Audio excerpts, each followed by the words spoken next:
La liberté d'expression plus forte que tout.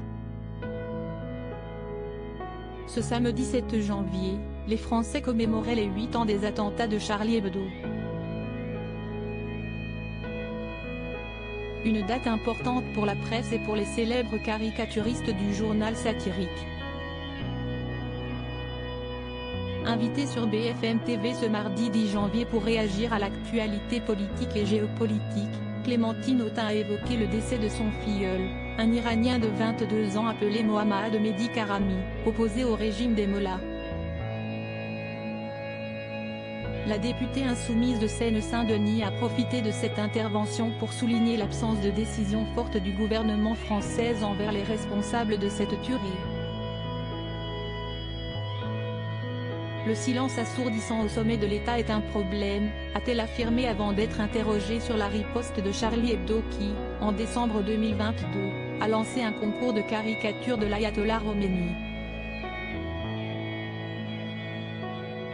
Est-ce que vous soutenez Charlie Hebdo ? Lui demande ainsi Apolline de Malherbe. Moi je soutiens la liberté d'expression en général. Après chacun jugera de l'opportunité, de si ça aide ou pas stratégiquement, a nuancé l'élu de 49 ans.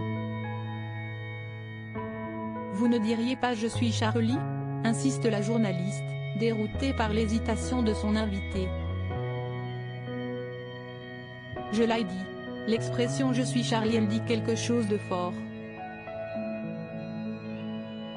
Qu'une rédaction soit décimée pour avoir publié des caricatures, si est insupportable, réaffirme Clémentine Autain, rappelant au passage qu'elle a défilé et manifesté dans Paris en 2015.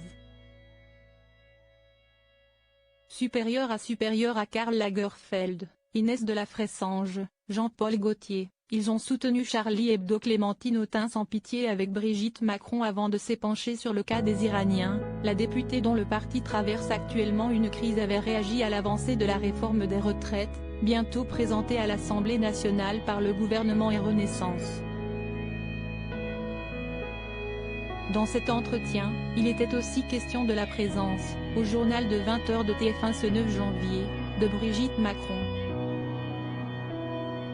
La première dame était en effet invitée sur le plateau de Gilles Boulot pour promouvoir l'opération Pièce jaune.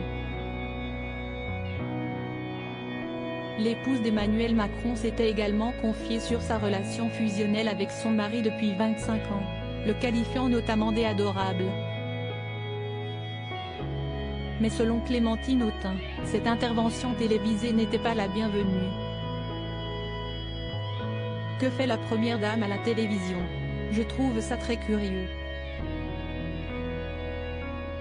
Elle ressemble à une vice-présidente, a-t-elle pointé du doigt avant d'expliquer en quoi une telle prise de parole, à la veille d'un rendez-vous politique et démocratique important, est problématique. Crédit photo, capture d'écran BFM TV.